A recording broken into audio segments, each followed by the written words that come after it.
Nimepitia Kakoda. Umepitia? Kakoda. Aha, barabara mbovu. Barabara ni mbovu. Ni ya vumbi lakini kuna sehemu inatengenezwa tena.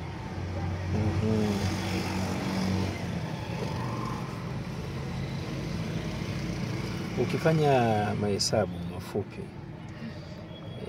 yale yote yalikuwa yanakusibu, ni asilimia ngapi yameondoka, asilimia ngapi bado yapo? Yaliyokuwa yananisibu naona yatakuwa yameondoka, inaweza ikawa 60 au 55.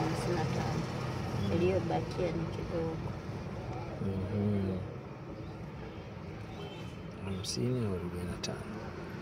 Katika swala la miguu, na kipi hasa kilikuwa ni kikwazo kikubwa kuliko kingine? Yaani kichwa kinakukwaza sana ni kipi kuliko? Hello? Sasa mna kazi kidogo, nipe muda kama dakika 10. Ni kipi hasa katika hivi vitu ambavyo umeviorodhesha vilikuwa vinakusumbua? Kipi hasa kilikuwa ni tatizo kubwa? Tatizo kubwa sana. La kwanza nadhani usingizi wenyewe ulikuwa haupo kabisa. Usingizi ulikuwa haupo kabisa.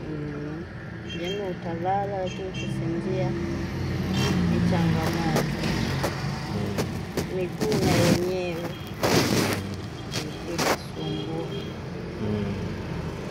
Jikuta miguu inauma au inawaka kama moto, lakini bado kwa zile dalili kuna kichwani upande kama huu hapa na kwa huku palikuwa hapa pamevimba, ule uvimba ambao umo kwa ndani. Sasa hivi ule uvimba wa humu umeisha, japokuwa mpaka labda ukishika wa humu tu hivi kuna hiki hapa ndio utakiona kwa ndani kimevimba, lakini uvimba wa kichwani umeisha. Au kichwa tunaweza ukanani hivyo ukasikia kama kichwa kinauma.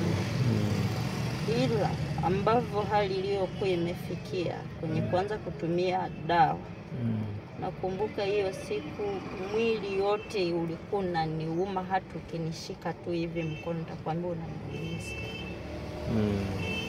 Ndio ninaanza kutumia dawa. Lakini ninaanza kutumia dawa tu hivi.